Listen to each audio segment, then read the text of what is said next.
Salut, bienvenue à Happy Home, Happy Home pour un foyer heureux. Nous allons parler du deuxième point concernant le fondement d'une vie de célibat. Nous avons parlé déjà du premier point qui était d'avoir une bonne relation avec Dieu. Avant toute chose, like, abonne-toi et partage. Deuxième point sur les 6 points que nous avons à partager. Et tout célibataire devrait prendre ceci au sérieux. Deuxième point. Apprends à faire tout ce que tu trouves à faire. Lorsque tu es célibataire, n'attends pas seulement les bras croisés le mariage. Tout ce que tu trouves à faire, fais-le. Pourquoi? Parce que lorsque tu te développes dans les autres domaines de la vie, non seulement tu as quelque chose à partager toujours lorsque tu vas te marier avec ton conjoint, en plus tu vas apprendre le service. Le service, c'est quoi? Le mariage, c'est servir l'autre.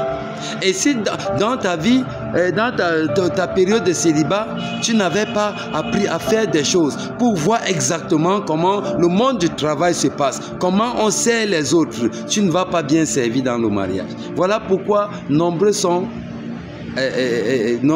déçus quand ils arrivent dans le mariage.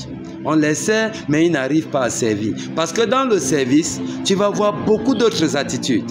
Les gens que tu vas servir, qui ne pourront même pas te dire merci, comme souvent ton conjoint va faire. Que tu fais quelque chose de bien, il regarde comme si rien ne s'était passé. Ah, mais quand tu apprends à servir, tu apprends toutes ces attitudes. Et tu comprends que dans le service, on fait face à ces réalités-là. Voilà pourquoi il faut toujours faire quelque chose.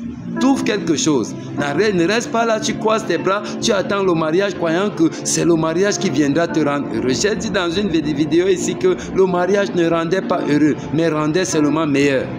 Alors quand tu apprends à servir, tu deviens meilleur parce que lorsque tu vas dans un mariage, tu vas vraiment servir l'autre. Parce que le mariage, c'est le service. Tout ce que tu fais, c'est servir l'autre. Et si tu n'as pas appris à servir, d'autres sont à la maison, ils ne font rien. Ils ne font rien. Après, ils veulent se marier, espérant qu'on doit les servir. Tu as servi qui pour qu'on te serve en retour?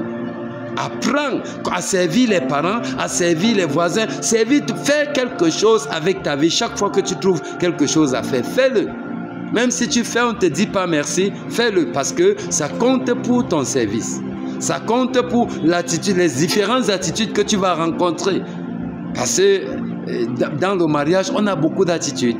Il y a des jours où vous êtes souriant, des jours ça change, des jours l'un insulte même l'autre. Et si tu ne comprends pas ça, chaque fois qu'il y aura un petit problème, tu seras déjà prêt à libérer ton foyer.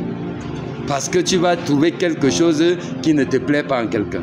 Or, c'est quelque chose que tu devais déjà connaître par ton service et ça n'allait plus être une surprise pour toi.